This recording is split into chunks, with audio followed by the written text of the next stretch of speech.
자, 그래서 우리 지난 시간에 뭘 하다가 얘기하다가 그만뒀냐면 여러 가지 회로에 지금까지 우리가 알고 있던 커패시터를 붙이거나 리지스터를 붙이는 일들은 우리가 많이 해봤는데, 우리 이제는 다른 요소들, 다시 말하면 조용히 좀 하고, 그래서 다른 요소가 뭐냐면 우리가 알고 있던 리지스터, 커패시터 이런 것들을 연결하면 도대체 어떤 일들이 벌어질까. 물론 다음과 같은 두 개의 회로의 요소가 있는 것뿐만 아니라 우리 좀 더 배우면, 이제 마그네틱 필드에 대해서 배우면 우리 인덕터라는 것도 또 집어넣어요. 우리 그거는 그렇지만 좀 나중에 고민을 하도록 하고, 일단 두 개를 붙이면 어떤 일이 벌어질까 하는 거를 보는데, 다음과 같이 일렉트로모티브 포스가 있고 레지스터, 커패시터가 직렬로 연결되어 있고, 여기에 스위치를 A와 B 중에서 한 군데를 연결하는데, 우선 A를 연결하는 순간 이 사이에 일렉트릭 포텐셜의 차이가 있으니까 전류가 흐를 테고, 전류가 흐르는데 여기서는 이어져 있지 않으니까 전하가 계속 일렉트릭 차지가 쌓일 테고, 쌓이면 여기에 일렉트릭 포텐셜 디퍼런스가 생기는데, 언제까지 쌓이냐 하면 여기 있는 일렉트릭 포텐셜 디퍼런스가 여기 일렉트릭 포텐셜 디퍼런스랑 같아져서 이 사이에 포텐셜 드롭이 없는 경우, 그 경우 때까지 전류가 흐르겠죠. 그래서 전류가 흐르는 게 뭐냐면 이제는 스테디 스테이트가 아니라 시간에 따라서 변하는 경우죠. 그 다음에 또 오랜 시간이 지나면 전류가 안 흐르죠. 그래서 우리는 뭐냐면 오랜 시간이 지난 다음에 전류가 어떻게 흐르냐, 이게 없으면 물론 계속 전류가 흐르지만, 다음과 같은 오랜 시간이 흐른 후에 어떻게 전류가 흐르느냐를 보는 게 아니라 전류가 0이 되기 전에 시간에 따라서 전류가 어떻게 변하느냐 하는 거를 우리가 앞으로 살펴볼 거예요. 그래서 우리 이렇게 하는 과정은 여기 전하가 점점 쌓이는 과정이기 때문에 차징 프로세스, 충전 과정, 그 다음에 요거를 이렇게 딱 내리면 이제 더 이상 일렉트로모티브 포스가 없으니까 이쪽에 일렉트릭 포텐셜 디퍼런스가 생기면 이제는 거꾸로 이쪽으로 전류가 흐르겠죠. 언제까지? 여기 전하가 다 없어질 때까지. 자, 다까지 흐르는데, 그것도 역시 굉장히 빠른 속도로 전류가 흐를 텐데, 우리 이런 경우에는 커패시터에 있는 차지가 다시 빠져나가는 현상이기 때문에 discharging process, 방전 현상이라고 해요. 그래서 우리 요 두 가지 과정을 우리 차근차근 시간에 따라서 전류가 어떤 변화를 가지는지를 생각해 봅시다. 그걸 생각해 보면 우리가 잘 아는 키르호프의 법칙을 쓰면 아무데나 한 군데서 잡고 여기서부터 A로 연결한 경우 E만큼 올라가고 I라는 전류가 흐른다면 마이너스 IR, 그 시간에 여기 전하가 Q 마이너스 Q라면 여기 사이에 일렉트릭 포텐셜 디퍼런스는 Q 마이너스 Q면 이쪽이 높은데 얼마큼 떨어지냐면 Q 나누기 C만큼 떨어지죠. 원래로 돌아오면 0이 돼서 우리 다음과 같은 결과를 얻는데, 우리 여기서 보면 I가 DQ DT니까 이거를 다 넘긴 다음에 쓰면 다음과 같은 방정식이 주어지는데, 우리 다음과 같은 독특한 방정식을 디퍼런셜 이퀘이션이라고 했었죠. 그래서 우리 일반 물리 시간에는 이런 엘지브레이크 이퀘이션은 풀어도 다음과 같은 디퍼런셜 이퀘이션은 풀지 않겠다고 했는데, 다음과 같은 디퍼런셜 이퀘이션이 덜컥 나와버렸네. 그러면 답만 가르쳐 줄 수도 있지만, 우리 다음 같은 건 아주 쉬우니까 우리 어떻게 푸는 거냐 하면, 이렇게 나올 때 대개 푸는 방법은 어떻게 푸냐면 이 Q에 의존하는 양을 한쪽으로 다 몰아놓고 상수를 다음과 같이 놔둬요. 상수를 놔두면 이 상수를 우리가, 이게 0이면 0일 때의 솔루션을 우리가 호모지니어스 솔루션이라고 하고, 요게 0이 아닐 때의 솔루션을 파티큘러 솔루션이라고 하는데, 요게 0인 솔루션을 우리가 구할 수 있죠. 요 0인 솔루션은 원래 솔루션에다가 아무리 더해줘도 다 솔루션이 되죠. 왜냐하면 계속 요걸 만족하면 0이 되니까. 그래서 우리 그런 호모지니어스 솔루션에 요 E라는 특정한 값을 가졌을 때 만족하는 솔루션, 파티큘러 솔루션을 더한 값으로 쓰면 된다는 거예요. 말은 복잡하지만 실제로 그럼 어떻게 푸냐? 이걸 0이라고 넣는다 이거예요. 이거 0이라고 넣으면 솔루션은 어떻게 풀지? 안 풀어봤으니까 모르죠. 그렇지만 우리 한번 생각해 봅시다. 시간에 상관없이 이거를 미분한 거랑 자기 자신이랑 더하면, 물론 앞에 역당한 상수가 있으면 더하면 0이 된대요. 이게 무슨 말이냐면 이거랑 Q를 시간에 대해서 한번 미분한 거랑 자기 자신은 비례한다는 얘기죠. 서로가 비례하지 않으면 더해서 0이 될 수 없죠. 이게 두 개가 비례하는 거예요. 두 개가 비례한다는 건 도대체 무슨 말이에요? 미분한 게 자기 자신에 비례하는 함수. 여러분이 알고 있는 것 중에서 유일하게 하나 있죠. 뭐? 엑스포넨셜 펑션이에요. 그죠? 그래서 오케이. 우리 그 사실을 아니까 Q를 상수 곱하기 e to the at라고 놓자 이거예요. 그러고 나서 이거를 여기다 집어넣어. 0인 경우 집어넣으면 RA C분의 Q 그 다음에 A 곱하기 e to the at로 나눠주면 이 식을 얻죠. 이 식은 드디어 뭐냐면 미분 방정식이 아니라 우리가 잘 아는 A에 대한 1차 방정식이에요. 이건 A를 풀면 A가 마이너스 RC분의 1이야. 그죠? 그러면 여기요 지수함수 A에 마이너스 RC분의 1이 들어갔다는 사실을 알죠. 그 다음에 앞에 있는 상수는 우리 아직 모르죠. 상수는 나중에 소위 말하는 미분 방정식이면은 이런 걸 1차 미분 방정식이라 그래요. Q에 1차 미분만 있으니까. 일반적으로 가장 높은 차수로 미분한 게 n번 미분한 거를 n차 미분 방정식이라고 하는데, 그러면 그걸 유일하게 솔루션을 결정하려면 n개의 처음 조건이 있어야 돼요.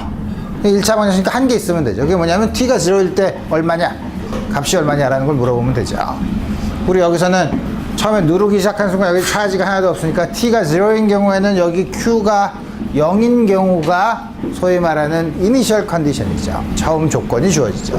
그래서 우리 다음과 같이 주어지고, 그 다음에 요 식을 E가 0이 아닌 요 경우에 대해서 솔루션에다가 이걸 항상 더해줘도 괜찮다 이거예요. 왜냐면 이건 아무리 더해줘도 이거를 작용하면 항상 0이기 때문에 항상 솔루션이 되죠. 그럼 이제 문제는 요게 0이 아닌 경우는 어떻게 푸냐? 파티큘러 솔루션은 여러분들이 풀 수 있는 것 중에서 가장 간단한 걸 풀면 돼요. 가장 간단한 게 뭔데? Q가 시간에 대해서 상수였으면 좋겠네. 그럼 이게 0이죠. 그죠? 그럼 Q가 C 곱하기 2면 성립하네. 그죠? 그럼 성립하는 거예요. 그래서 솔루션이에요. 그래서 뭐냐면 가장 일반적인 거는 CE 곱하기 A e to the minus T over RC. 여기 미지수가 하나 더 있죠. 이거 아까 우리 어떻게 결정한다고 했냐면 이니셜 컨디션에 의해서 결정한다 그랬어요. 이니셜 컨디션이 뭐라 그랬죠? T가 0일 때 Q가 0라고 했죠. 여기다 T를 0를 집어넣으면 이거 1, A 더하기 CE가 0이에요. 그래서 A는 마이너스 2예요. 그래서 우리가 Q는 다음과 같은 이니셜 컨디션을 만족할 때는 CE 곱하기 1 마이너스 E to the 마이너스 T over RC로 주어진다 이거예요. 교수님 무슨 말인지 하나도 모르겠는데요. 어쩌지? 이걸 여기다 집어넣으면 성립하죠. 자, 그래서 이게 솔루션이에요. 또 T가 0일 때 Q가 0이죠. 그러니까 만족하는 이니셜 컨디션을 만족하는 솔루션이에요. 그래서 우리가 이제 솔루션을 잘 구했는데 이거의 특징을 보면 여러 가지가 있죠. 특징은 뭐냐면 시간에 따라서 변하는데 Q는 시간에 따라서 변하는데 뭐냐면 처음에 T가 0일 때 0인 데서 어떻게 되죠? 이게 T가 커지면 커질수록 빨리 1이 되니까 우리 그림이 있나 뒤에? 여기 있네. Q가 혹은 포텐셜은 Q를 C로 나눈 양이니까 그럼 우리 이렇게 주어지는데 이 양은 0에서 확 증가해서 시간이 지나면 일정하게 되는 양으로 주어지죠. 또 하나는 우리 전류에 관심이 있으면 dQ, dt를 하면 되는데 우리 Q가 C2였는데 Q가 여기 요거는 왜 어떻게 나왔냐면 요거를 어떻게 하나 아까 Q가 시간에 대한 함수를 어떻게 주어진다고 했냐면 우리 다 쓰면 돼요. 어떻게 쓰면 되냐 하면 색깔은 아까 우리 Q가 CE 1 마이너스 E to the 마이너스 T 오버 RC면 이걸 시간에 대해서 미분하면 앞에 있는 건 CE는 상수니까 0이고 뒤에 있는 거는 여기 마이너스가 있지만 미분하면 여기 마이너스 RC분의 1이 내려오니까 플러스 RC분의 1을 하면 R분의 2 E to the 마이너스 T 오버 RC. 따라서 이거는 전류는 우리가 처음에 인투이티브하게 예측을 했듯이 시간이 오래 지나면 전류가 0이 되는데 어떻게 0에 접근하냐 하면 엑스포넨셜리 감소한다 이거예요. 엑스포넨셜리 감소하는데 우리 그럼 이게 얼마나 빨리 감소하느냐 하는 여기 요 양이 있죠. 엑스포넨셜리 감소하는데 그러면 RC분의 T로 주어져 있죠.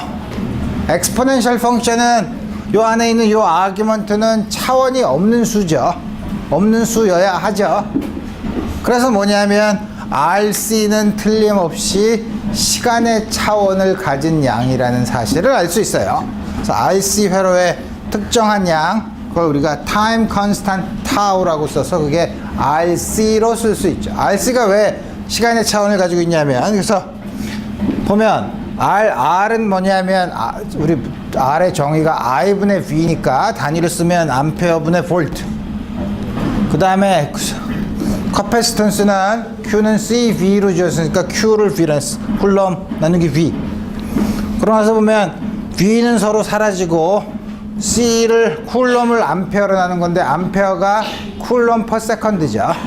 그래서 이게 세컨드 분의 1이 분모에 있으니까 다 쿨럼은 캔슬이 되고 시간의 차원이 된다는 걸 알 수 있어요. 그래서 뭐냐면 이게 얼마나 그럼 빨리 0으로 가냐, 빨리 0으로 가냐면 RC가 어떻게 되나, 작으면 작을수록 더 천천히 0으로 갈 테고 RC가 크면 클수록 T가 조금만 지나도 빨리 줄어드니까 RC가 크면 클수록 빨리 줄어들죠. 자, 우리 다음과 같은 특징을 우리가 볼 수 있다 이거예요. 충전 과정에서. 그러면 다음과 같이 오랜 시간이 지나서 충전을 하면 그 다음에 여기 지금 Q 마이너스 Q 오랜 시간이 지나면 어떻게 돼 있죠? 여기 조금 아까 Q는 CE 곱하기 1 마이너스 그걸로 주었으니까 시간이 오래 지나면 이제는 CE 마이너스 CE만큼 차지가 있게 되는데 이거를 그래서 스위치를 갑자기 B를 딱 내리면 우리 이제는 어떻게 되냐면 전류가 여기 포텐셜 차이가 있으니까 전류가 이렇게 흐를 거라 이거예요. 그죠?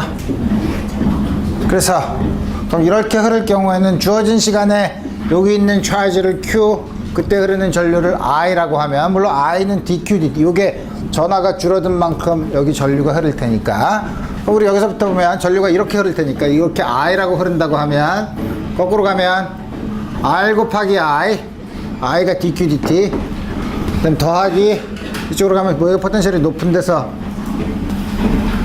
이게 어떻게 된 거야? 이렇게 전류가 이렇게 흐르니까 전류가 이렇게 흐르면 여기서부터 할까? 여기서부터 하면 C분의 Q 마이너스 IR인데 이게 어떻게 되지? Q가 여기 있고 내가 뭘 잘못했지? 이 다음과 같은 식이 나오는데 여기서부터 이렇게 가면 IR 이렇게 오면 그렇지 전류가 이렇게 흐르면 일로 가면 IR 일로 오면 여기서 일로 오면 전기 포텐셜 차이가 얼마가 되지? 여기가 더 높은데 내가 부호를 왜 이렇게 헷갈리지? 전류가 이렇게 흐른다고 치면 어떻게 흐른다고 해도 마찬가지인데 전류가 이렇게 흐르면 여기서부터 왜 부호가 차이가 나지?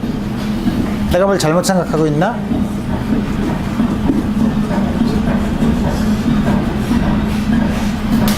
I 이게 전류가 우리 방향을 생각해 놓고 보면 되죠. 내가 왜 이렇게 헷갈리고 있지? 헷갈릴 필요가 없는데 일로 I가 흐른다고 하면 여기 Q가 있고 그때 그러면 여기서 이렇게 내려오면 여기서 이렇게 올라가면 CQ 그런데 닫으면 전류의 반대 방향으로 가면 IR 일로 가면 마이너스인데 어떻게 됐지 이게? 내가 뭔가 잘못하고 있나? 가만히 있어보자. 여기서는 이 마이너스 IR 마이너스 2분의 Q Q가 있을 때 그렇죠. 전류가 I로 흐른다고 할 때 이걸 그대로 쓰면 되겠네. 뭐냐면 여기 있는 요 식에서 E가 0인 경우랑 같죠. 내가 굉장히 헷갈리고 있네. 왜 헷갈리지? 헷갈릴 이유가 전혀 없는데 내가 이쪽으로 그냥 I라 전류 방향에 사실 상관이 없는데 아까랑 헷갈리지 않게 하기 위해서 계속 똑같이 이쪽 방향으로 가는 걸 I라고 하면 이쪽 방향으로 이렇게 가는 걸 I라고 하면 마이너스 그렇지 마이너스 IR 이렇게 가니까 마이너스 2분의 Q 이게 0이죠. 굉장히 괜히 헷갈렸죠. 그래서 우리 이걸 써서 다음과 같이 쓸 수 있고 이때는 뭐냐면 우리 아까 봤더니 앞에 충전하는 경우 차징 프로세스에는 2가 있었는데 그게 없는 0인 다시 말하면 호모지니어스 솔루션을 구하면 되죠. 우리 이건 아까 구했죠. Q는 어떤 양 곱하기 시간에 의존하는 양이 다음과 같이 주어질 테고 그리고 T가 0일 때 C2니까 Q는 다음과 같이 주어지죠. 그래서 전류는 요걸 구하면은 부호를 붙이면은 마이너스 이렇게 주어지고 요 양이 Q0가 C2니까 R분의 2 다음과 같이 주어지죠. 그래서 보면 전류의 방향은 원래 충전 이쪽으로 가는 걸 계속 I라고 했으니까 전류의 충전 과정에서는 이렇게 전류가 흐르고 방전 과정에서는 부호가 마이너스면 이렇게 흐른다는 걸 우리 요 부호에서 볼 수 있고 또 하나 특징은 전류가 이때도 엑스포넨셜리 줄어드는데 줄어드는 비율은 차징 프로세스나 디스차징 프로세스나 똑같은 타임 컨스탄트 RC를 가지고 디스차지를 한다는 거죠. 그래서 우리 역시 이 경우도 우리가 그림을 그릴 수 있는데 그림을 그리면 시간에 대한 그림을 그리면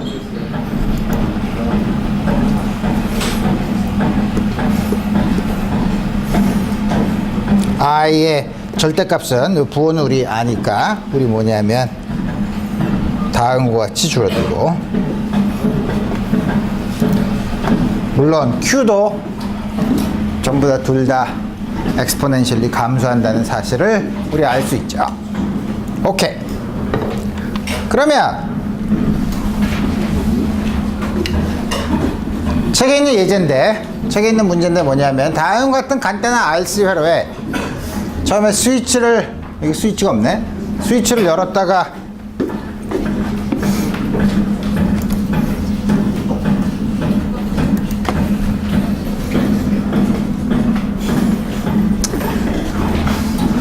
t equals 0 시간 t가 0에서 스위치를 딱 닫았다고 칩시다. 그러면 처음에 여기 일렉트릭 차지가 없다가 일렉트릭 차지가 점점 쌓일 텐데 그러면은 여기에 저장된 전기 에너지가 점점 시간에 따라서 변할 텐데 이 전기 에너지는 시간에 따라서 저장되는 단위 시간당 저장되는 전기 에너지는 어떻게 구하냐? 전기 에너지가 저장되는 비율을 구하라는 거죠. 이건 우리 아까 본 것처럼 우리 다음과 같은 연결하는 순간 어떻게 된다 그랬었죠? 여기 저장된 전하가 Q는 C MF 1 마이너스 2 to the 마이너스 T over RC로 주어진다고 했었죠. 그 다음에 여기 저장된 Q가 있을 때 저장된 에너지는 2분의 1 CQ 제곱이죠. 단위 시간당 저장된 에너지는 그럼 이걸 시간에 대해서 미분하면 되죠. 이건 상수니까 틀림없이 C, Q, DQ, DT CQI가 되죠. I는 그럼 어떻게 구하나? 이게 Q가 주어졌으면 이거를 시간에 대해서 미분한 게 I죠. I는 R분의 V EMF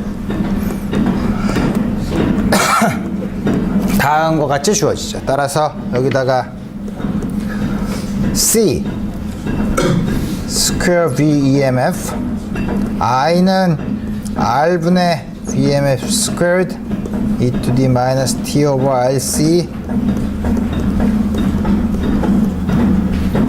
다음과 같이 주어지겠죠. 우리 시간에 따라서 시간이 지나서 오랜 시간이 지나면 시간에 대한 변화율은 여기 꽉 차 있고 더 이상 안 차 있을 테니까 시간에 대한 변화율은 0이 되겠죠. T가 0일 때는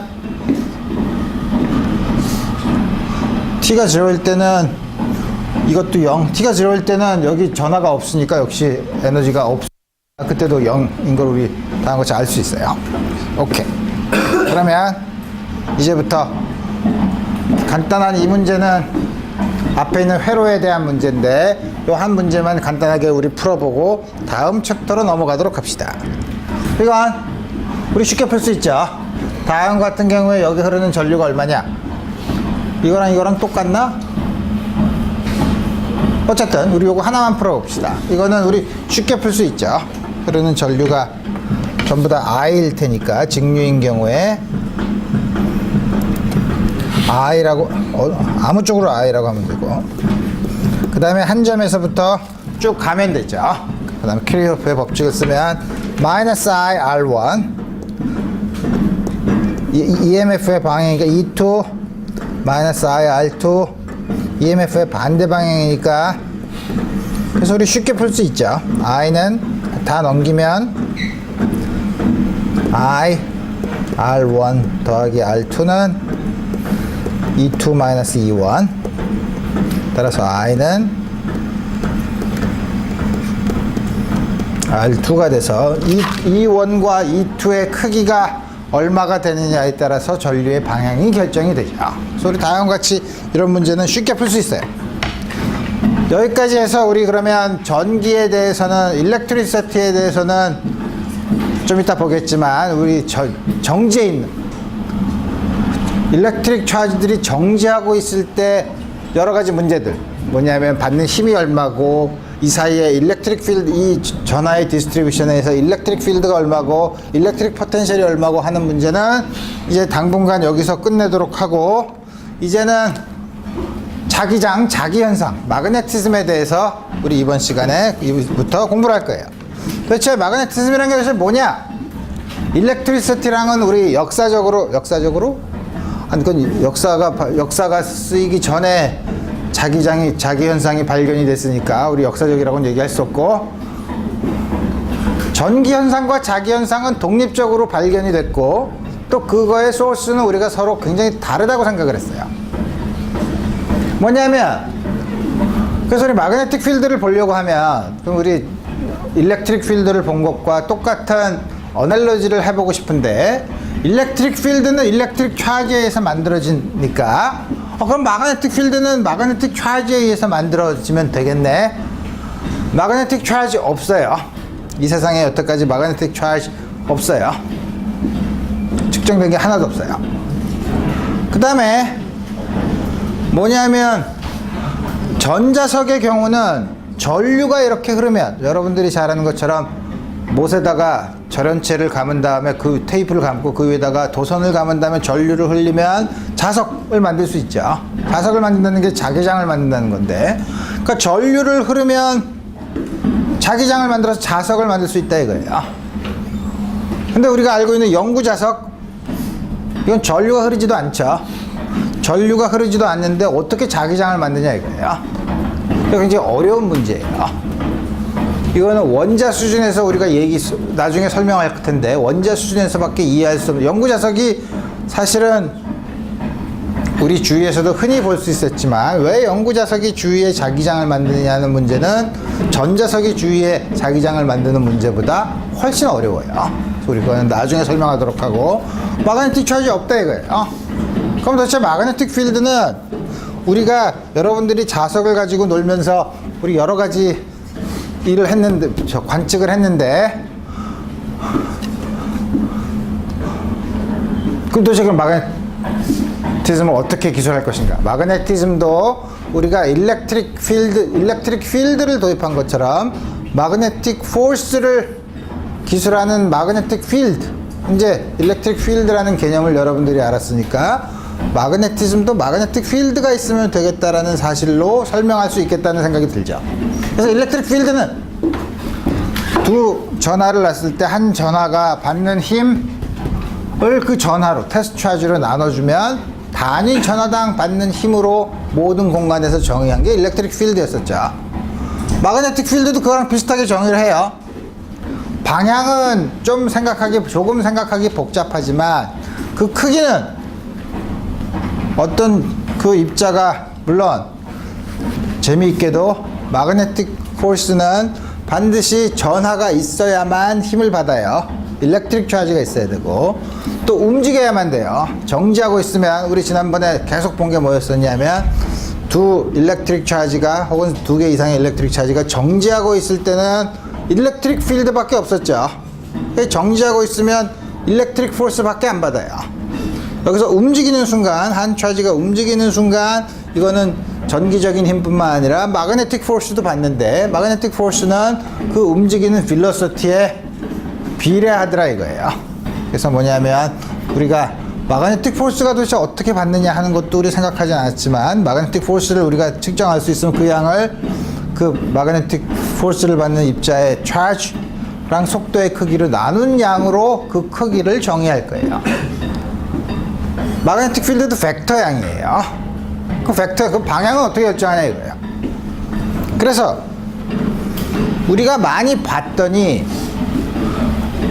어떤 마그네틱 필드 안에, 마그네틱 필드가 이렇게 전 공간에 퍼져 있다고 하면 그 안에 일렉트릭 차지가 Q인 물체가 V로 움직일 때 그 물체에 작용하는 힘, 마그네틱 포스인데, 마그네틱 포스가 어떻게 작용하는지 실험에 의해서 관측을 해 봤더니 다음과 같은 규칙을 쓸 수 있더라 이거예요. 그 힘은 일렉트릭 차지에 비례하고 V 크로스 B에 비례하더라 이거예요. 드디어 벡터 프로덕트가 물리적인 양에 나오는 아주 중요한 결과죠. V 크로스 B에 해당되더라 이거예요. 따라서 힘은 속도에도 수직이고 마그네틱 필드에도 수직인 힘을 받아요. 속도의 수직인 힘 어디서 많이 들어봤죠? 등속 원운동을 할 때도 보면 속도에 항상 수직인 힘을 받죠. 속도에 수직인 힘을 받으면 어떻게 되죠? 일을 안 하죠. 물체의 속도에다가 속도의 수직인 힘을 받으면 단위 시간당 한 일이 일정한 거면 F 곱하기 F.V인데 F랑 V가 항상 수직이면 그러니까 등속 원운동을 할 때 구심 가속도 혹은 구심력이 이 물체의 일을 안 하죠.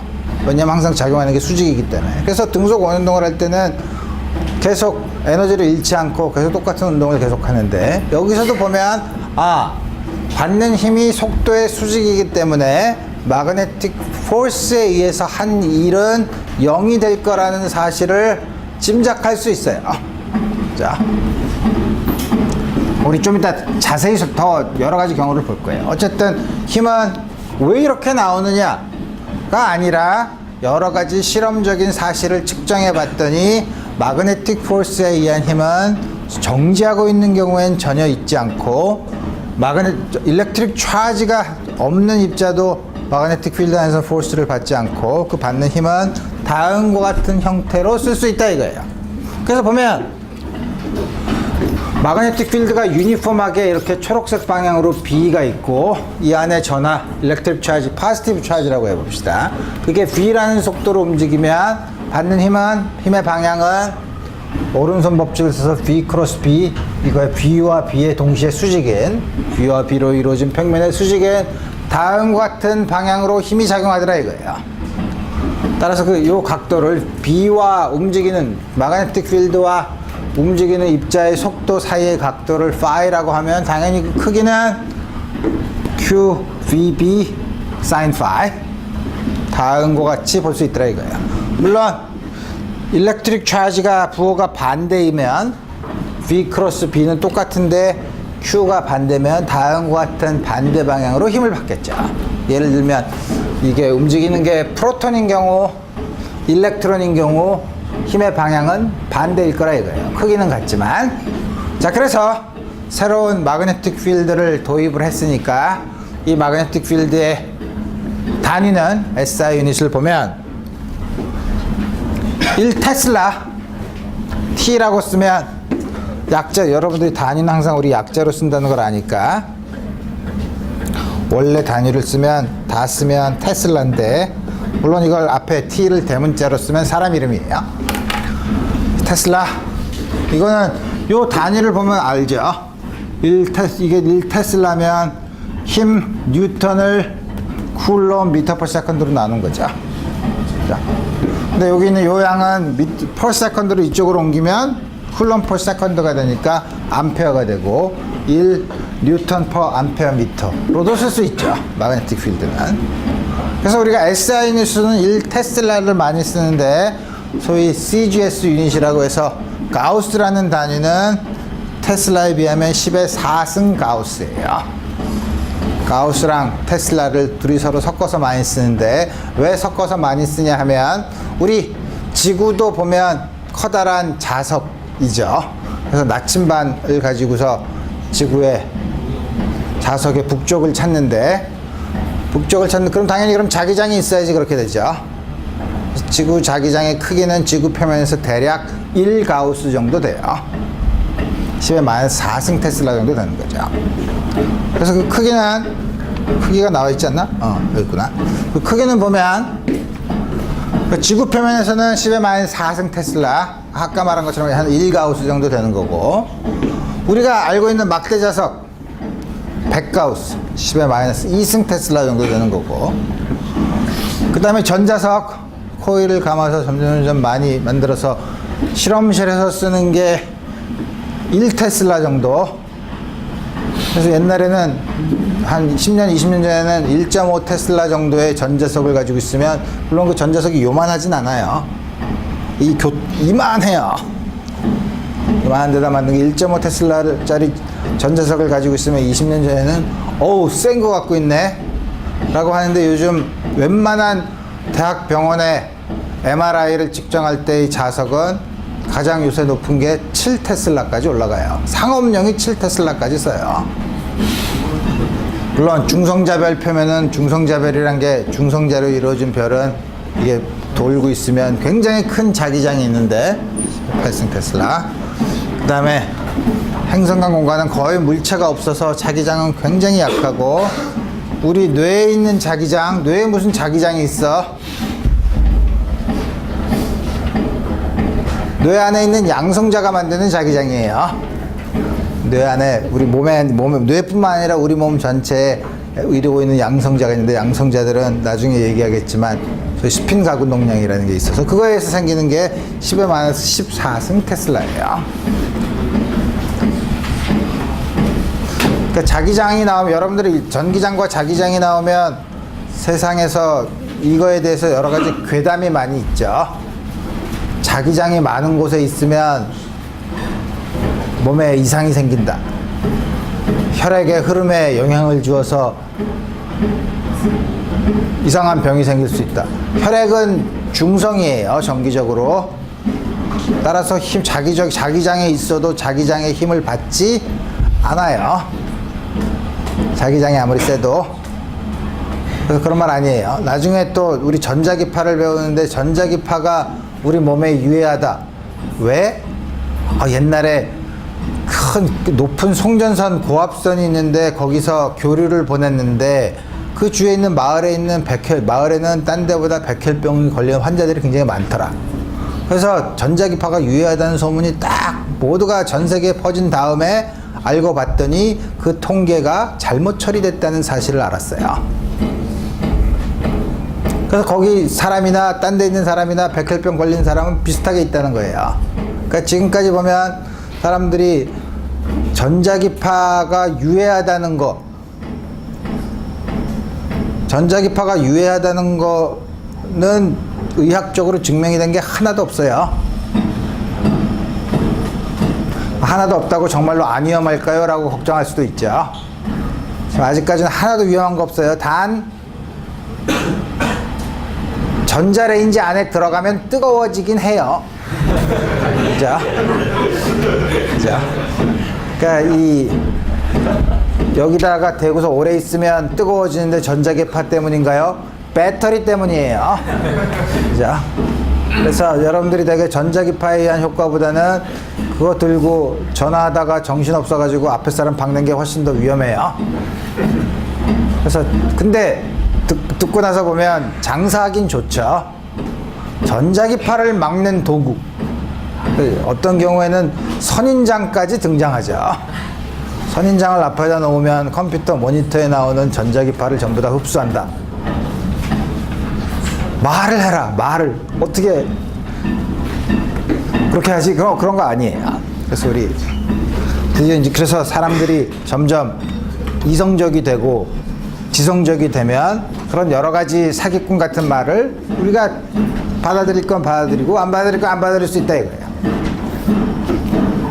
그러면 예를 들어서 마그네틱 필드가 다음과 같이 점으로 찍었다는 건 이렇게 점으로 찍은 걸 우리 여태까지 한 번도 얘기 안 했나? 이제부터는 방향을 조심해야 되니까 우리 이렇게 지면에서 나오는 거를 다음과 점을 쭉 찍어서 표현해요. 어떻게 하냐면 우리나라는 그래도 양궁에서 많은 메달을 따기 때문에 화살을 앞에서 보면 이렇게 되죠. 되게 이런 위치에 있으면 별로 그렇게 인생이 행복하진 않죠. 이렇게 그래서 이게 나오는 거고, 그 뒤에 있는 거는 화살의 깃털이라고 해서 깃털 이렇게 돼 있으면 이렇게 표시하면 앞으로 들어가는 방향, 이렇게 표시하면 나오는 방향으로 표시할 거예요. 이렇게 나오는 방향, 그 다음에 이게 간격이 균일하게 돼 있으면 유니폼하게 나오는 거라고 생각하면 되죠.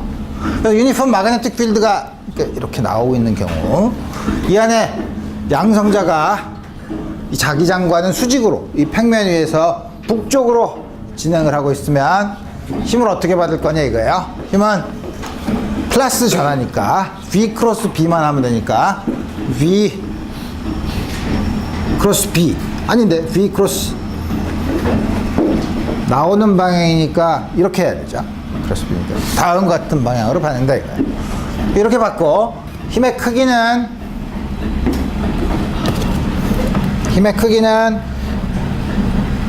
프로톤의 차지 이거 B가 일정하면 다음과 같은 힘을 받죠.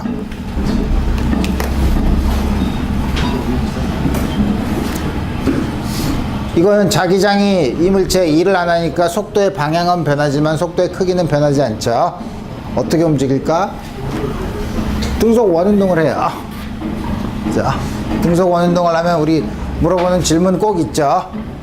원의 반지름 얼만데, 한 바퀴 도는데 얼마나 시간이 걸리는데, 이런 거 꼭 물어보죠. 좀 이따가 우리 물어볼 거예요.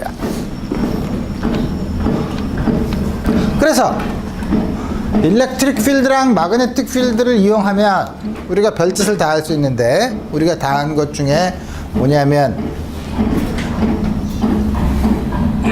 역사적인 실험 중에 하나예요. 톰슨이라는 사람이 실험을 했는데, 톰슨이 일렉트론을 처음에 발견을 했어요. 일렉트론을 발견했다는 게 뭐가 그리 놀라운 일이냐? 놀라운 일이에요. 왜 놀라운 일이냐면, 여러분들이 잘 알고 있는 물체의 특성을 가진 것 중에서 제일 작은 입자가 뭐냐? 원자다.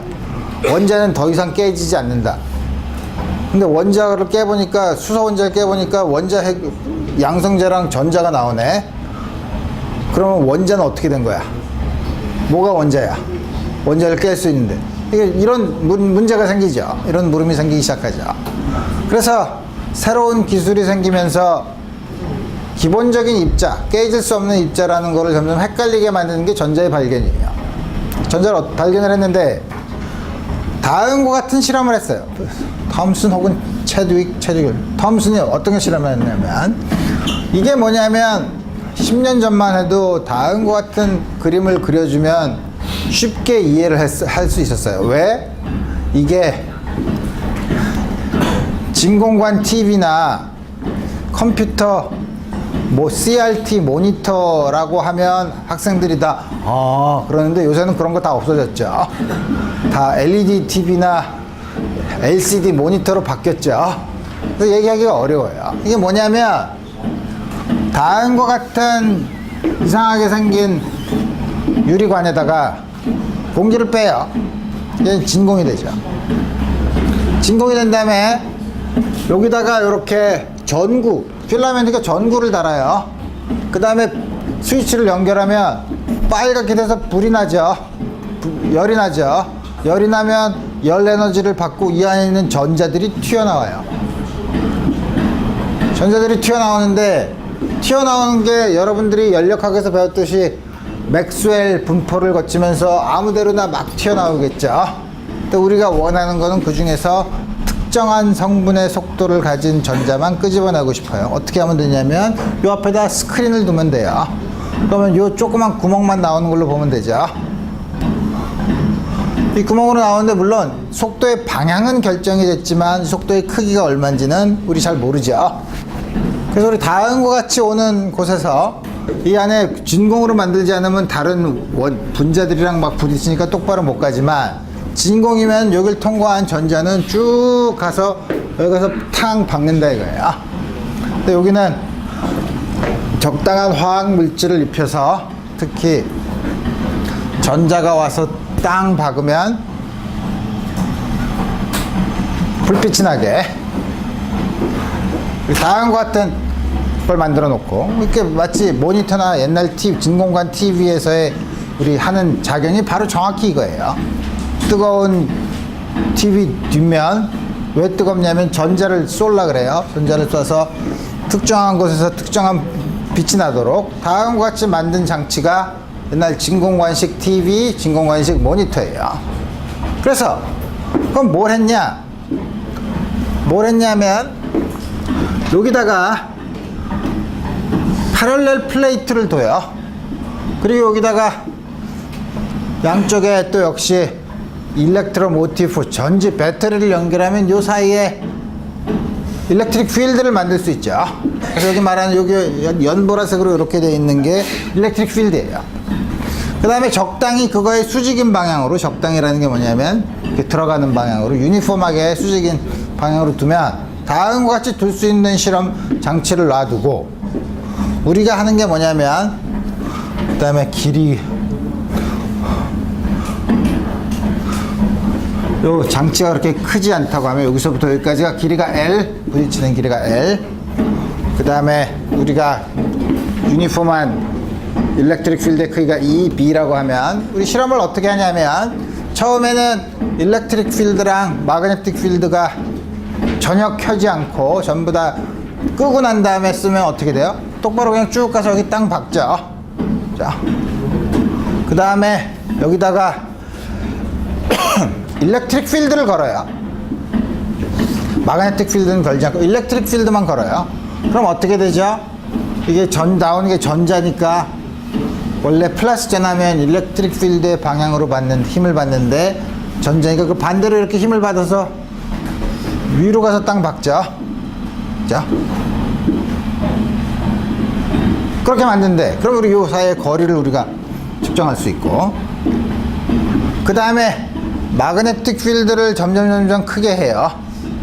마그네틱 필드를 점점 크게 하면 마그네틱 필드에서 전자가 받는 힘은 V 크로스 B, 근데 전자가 마이너스니까 반대 방향이죠. 일렉트릭 필드가 받는 것과 반대 방향의 힘을 받죠. 그래서 점점 마그네틱 필드를 크게 하면 어떻게 되냐면 여기까지 올라가 있던 게 점점 내려와서 다시 마그네틱 필드랑 일렉트릭 필드가 하나도 없는 곳까지 오도록 마그네틱 필드를 증가시켜요. 그럼 여기 와서 일렉트릭 필드랑 마그네틱 필드가 다 켜져 있는데 다시 여기 딱 오는 순간은 일렉트릭 필드랑 마그네틱 필드에 의한 힘이 똑같아지는 경우죠. 상쇄가 되는 경우죠. 오케이. 그래서 우리 실험상으로는 그렇지만 여기 와서 포물선 운동을 한 다음에 똑같이 가면 우리 이 사이의 길이를 계산하기 어려우니까 우리 아이디어는 이렇지만 이걸 다 버리고 이거 다 버리고 요 길이가 L이라고 합시다. 여기 요 길이가 L이라고 합시다. 그러면 여기서도 역시 마찬가지로 요 안에서 일렉트릭 필드만 걸어주면 이렇게 포물선 운동을 할 테고 마그네틱 필드를 점점 걸어주면 이렇게 주어지고 요 사이의 거리의 차이를 우리가 생각할 수도 있죠. 오케이. 그래서 처음에 일렉트릭 필드만 걸어줬을 때 요 안에서 L만큼 이동했을 때 얼만큼 올라가냐? Y는 2분의 1 AT 제곱. 우리 1학기 때 많이 봤던 아주 간단한 식이죠. A는 M분의 2E. 요게 일렉트릭 포스고 그걸 질량으로 나눈 게 가속도죠. T 제곱. 이쪽으로는 속도가 V면 이쪽으로는 등속도 운동을 할 테니까 V분의 L의 제곱. 이게 바로 일렉트릭 필드로서 이만큼 올라간 길이죠. 오케이. 그 다음에 다시 마그네틱 필드를 걸어서 이렇게 쭉 내려서 0으로 만들면 일렉트릭 포스랑 마그네틱 포스가 같은 경우죠. 이때 생기는 빌로소티는 어떻게 되죠? 양쪽을 보면 B분의 2가 돼요. 빌로소티를 우리가 처음에 여기서 나올 때는 아무 빌로소티로 나오지만 우리가 그 중에서 한 일렉트릭 필드랑 마그네틱 필드를 넣어서도 똑바로 가게 만들었다면 그 일렉트론의 빌로소티는 이 두 개의 필드의 크기의 레이쇼로 결정할 수 있다 이거예요. 자, 그래서 우리 이 경우에 요 식을 우리 요거 y도 알고 y는 측정을 했으니까 알고 e는 그때 고정돼 있고 b를 늘려서 요걸 맞춘 거니까 요 식에다가 b 대신에 b분의 1을 집어넣어요. 근데 그럼 어떻게 되냐면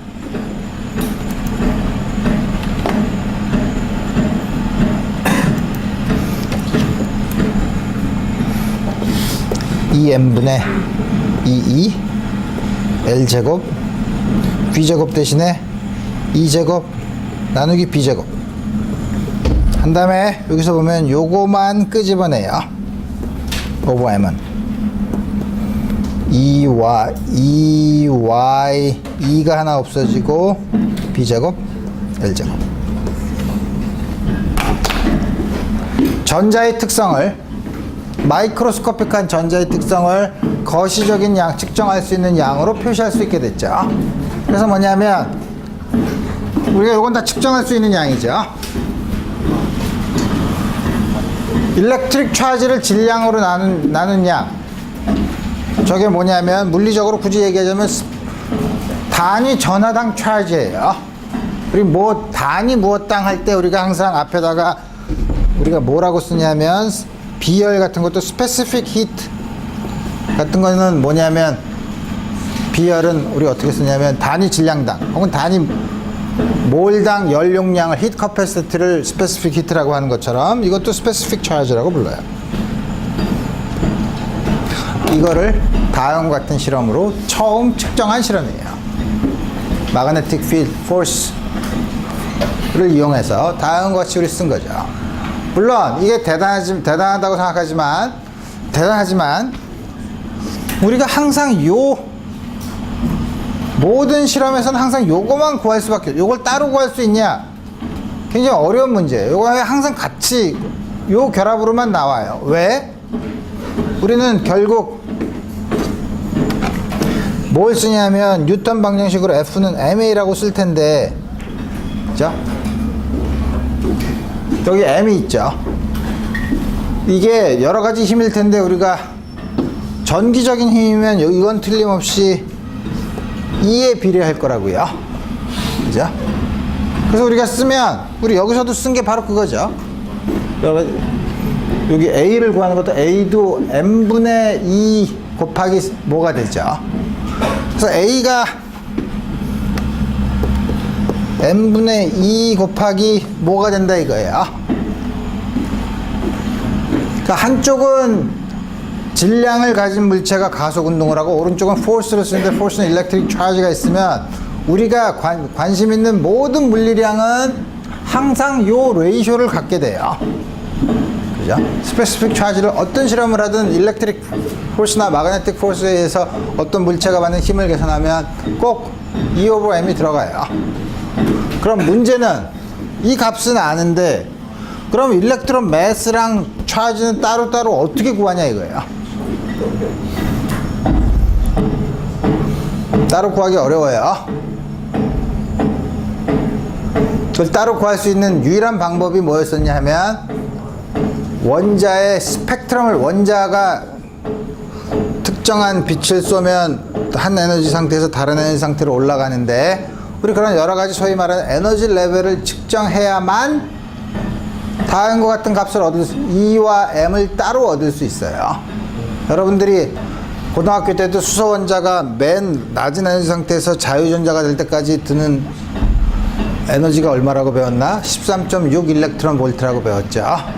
그걸 우리가 쓰면 2분의 1 MC 제곱 그 다음에 알파의 제곱이니까 알파는 2제곱의 제곱 굉장히 여러 가지 복잡한 상수가 있지만 요게 13.6 일렉트론 볼트라는 거예요. 에너지의 단위인데 근데 이거는 여러 가지 다른 상수는 다 무시하고 M과 E를 보면 여기는 E over M이지만 이거는 M 곱하기 E 4승의 결합을 가지고 있어요. 그러니까 지금까지 가지고 있는 거랑 아주 다른 결합을 가지고 있죠.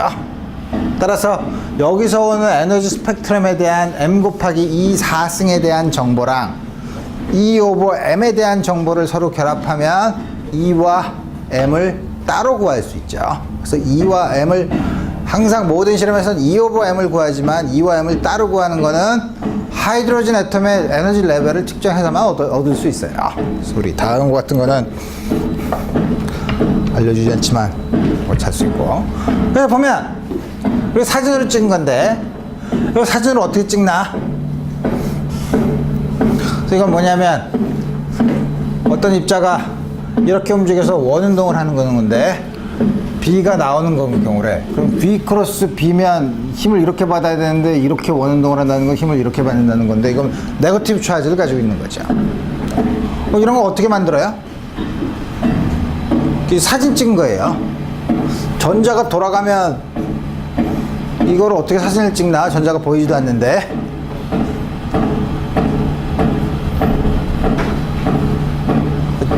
어떻게 하냐면 이 안을 소위 말하는 버블 체인버라고 해서 이 안을 과포화 상태의 기체를 집어넣어요.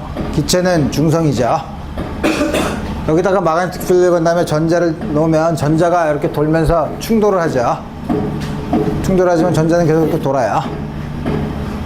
충돌하면서 과포화 상태의 입자들이 맑은 하늘에 제트기가 지나가면 뒤에 제트기 연료 찌꺼기들과 수증기가 모여서 결합을 하듯이 그런 궤적을 만들어내는 거죠.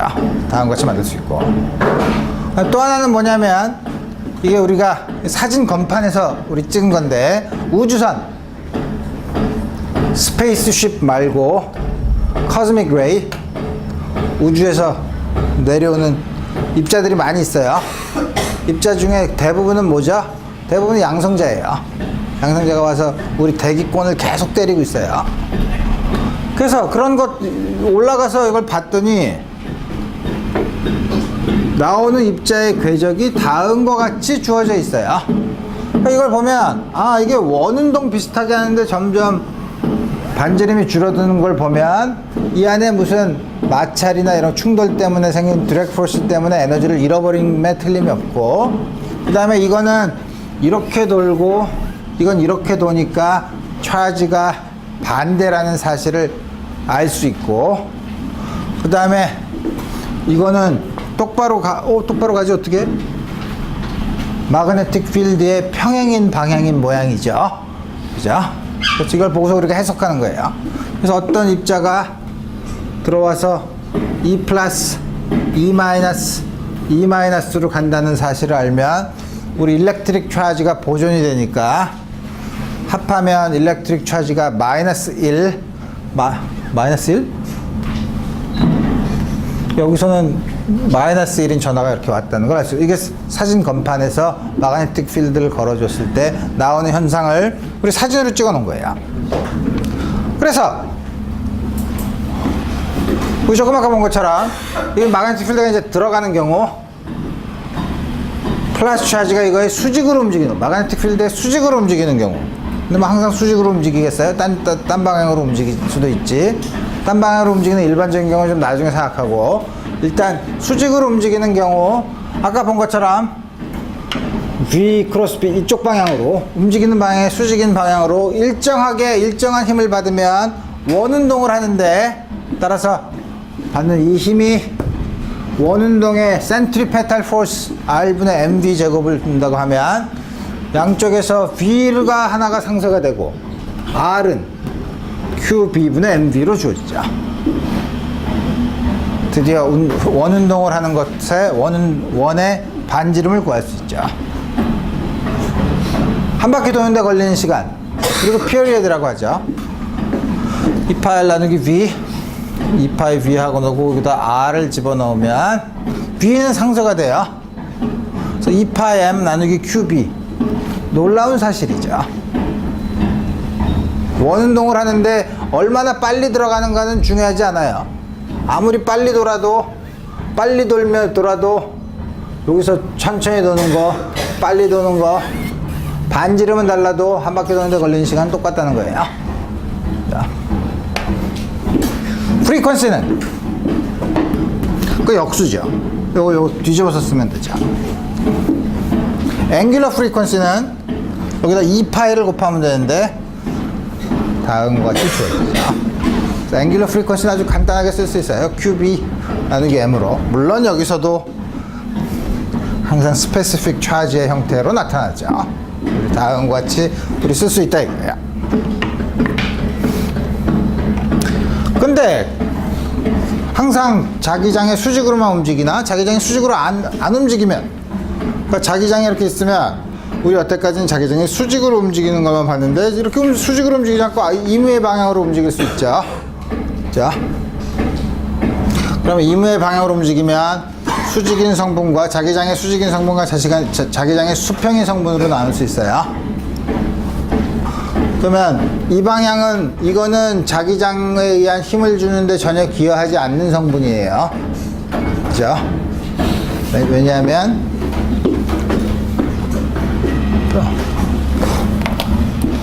힘은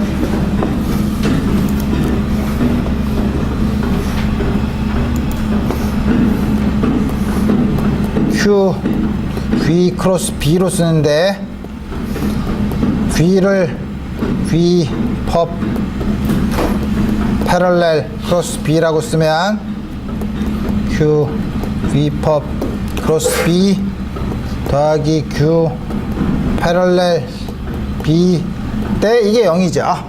왜냐하면 V 패럴렐은 B랑 평행이면 두 개의 평행한 벡터의 벡터 프로덕트는 0이죠. 그러니까 반응 힘은 이거에서 결정이 돼요. 그죠? 당연히 V 크로스 B는 방향은 V 크로스 B로 주어지고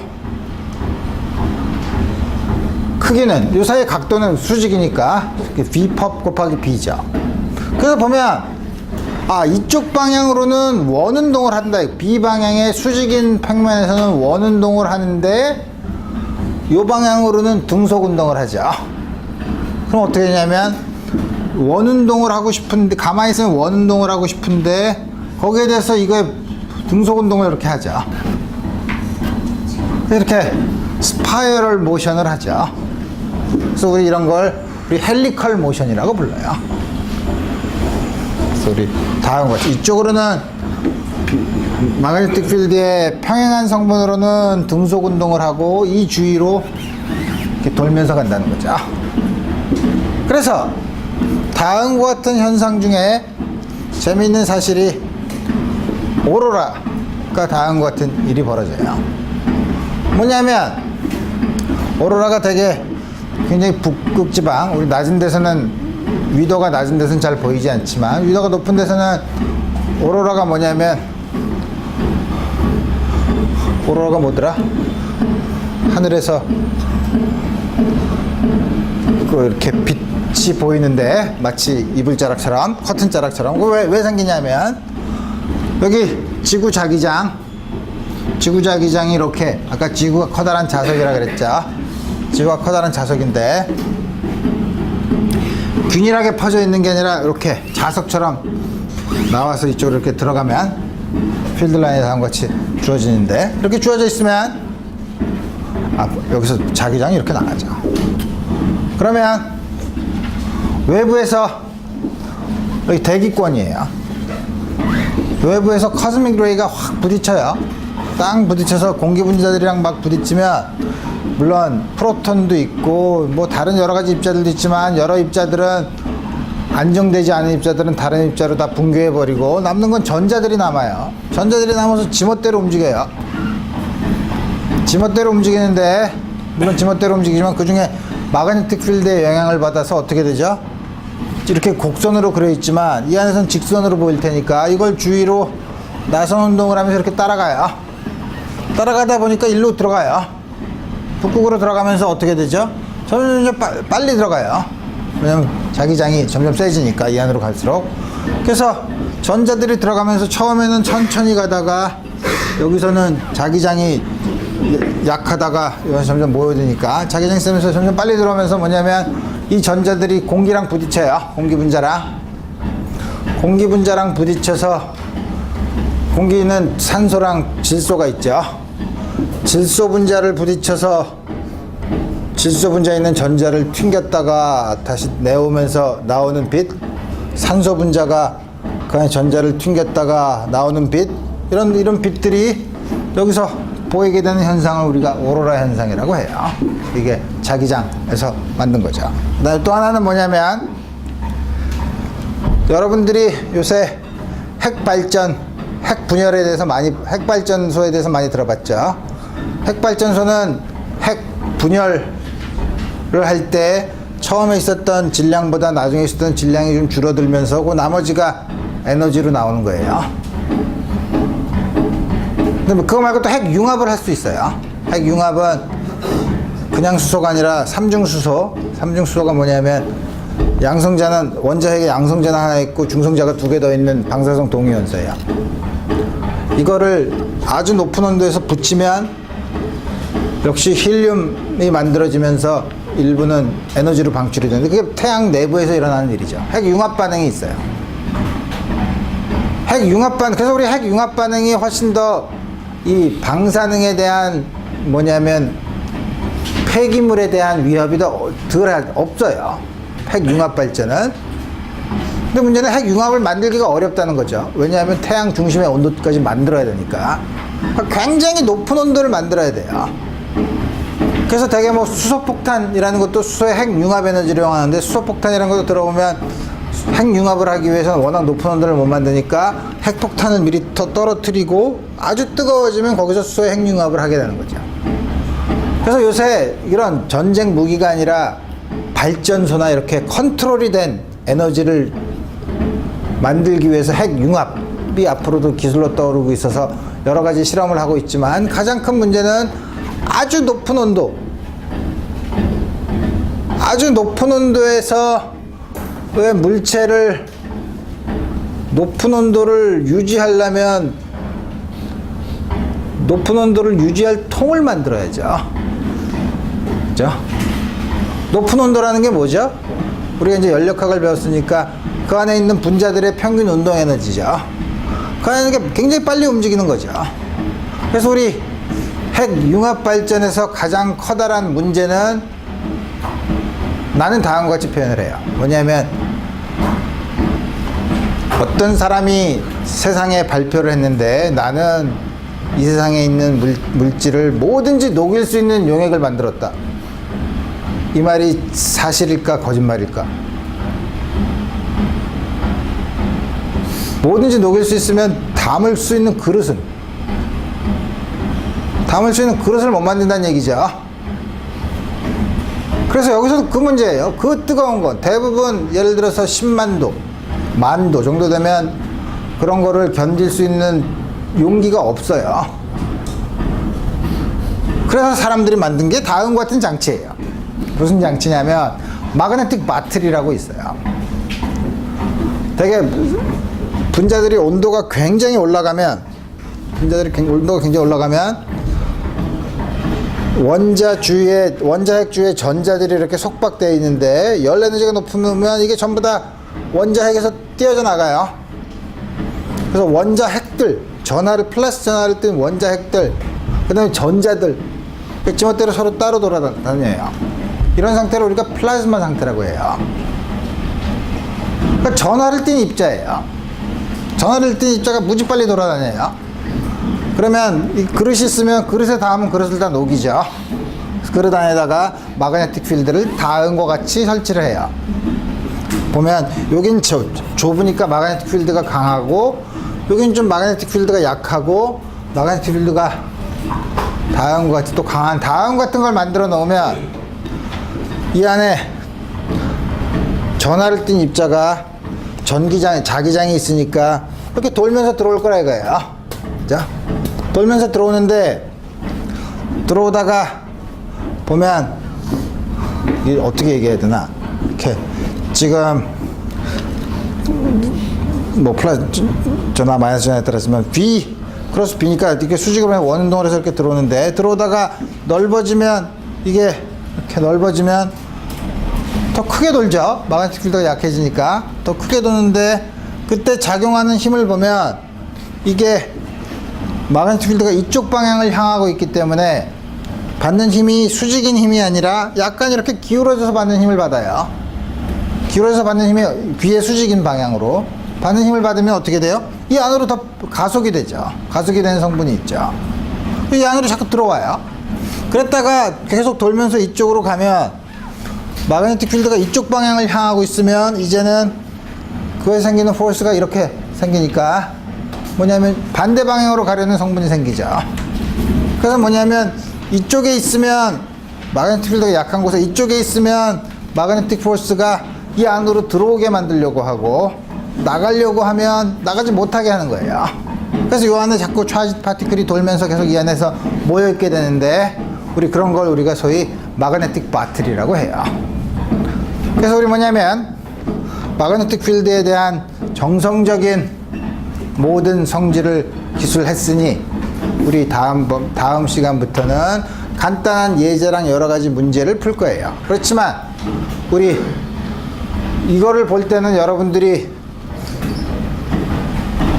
느꼈겠지만 눈치챘겠지만 전기장을 구할 때랑은 다른 방법을 택하고 있어요. 우리 전기장 일렉트릭 필드인 경우는 어떻게 했죠? 차지가 있어. 그럼 그 차지에서 생기는 일렉트릭 필드가 어떻게 되는데 어떻게 만들어지는데 그래서 우리 차지 디스트리뷰션에 의해서 일렉트릭 필드를 구할 수 있었죠. 근데 마그네틱 필드인 경우는 우리 어떻게 돼요? 마그네틱 필드가 어떻게 만들어지느냐는 우리 얘기하지 않고 오케이 마그네틱 필드가 있어.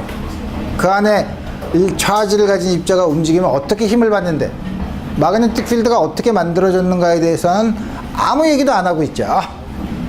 그래서 우리 요 챕터가 지나면 그 다음에 할 문제는 일렉트릭 필드였던 경우와는 순서가 바뀌어서 마그네틱 필드가 있으면 어떻게 힘을 받냐를 알면 그 다음에 그럼 마그네틱 필드는 어떻게 만드는데 어떻게 만드냐 하면 도선에 전류를 흘려서 만들어요. 그거는 다음 시간에 좀 더 자세히 살펴보도록 합시다. 오늘 여기까지 하겠습니다.